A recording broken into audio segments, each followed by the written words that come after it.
अस्सलाम वालेकुम रहमतुल्लाहि व बरकातहू। आज मैं आपको अपना किचन गार्डन यानी छोटा सा किचन का गार्डन दिखाने लगी हूँ। ये मैंने छत के ऊपर बनाया है। मैंने पहले एक नीचे बहुत बड़ी सी ना ट्रे बिछा ली थी, ये सिल्वर की ट्रे है। उसके ऊपर मैंने मिट्टी डाली है और ताकि मेरी छत भी ख़राब ना हो। मिट्टी डालने के बाद उसके ऊपर मैंने ये सैलेड के पत्ते हमारे यहाँ रोज़ाना आते हैं, तो वो कटिंग करके जो इसका नीचे का पार्ट होता है ना, देखिए ये मैंने नीचे का पार्ट लगाया हुआ है।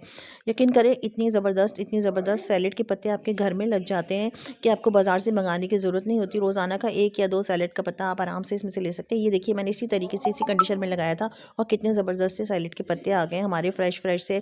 और तकरीबन 10 से 12 दिन के अंदर ये तैयार हो जाते हैं। अब ये बराबर में भी मैंने छोटे-छोटे से बंच के लगाए हैं नीचे के कटिंग करके, तो ये भी इंशाल्लाह हमारा सैलेड तैयार हो जाएगा। हरी प्याज भी लगाइए, तो छोटी-छोटी सी जो सैलेड की सब्जियाँ होती हैं वो आप आराम से छत पे लगा सकते हैं।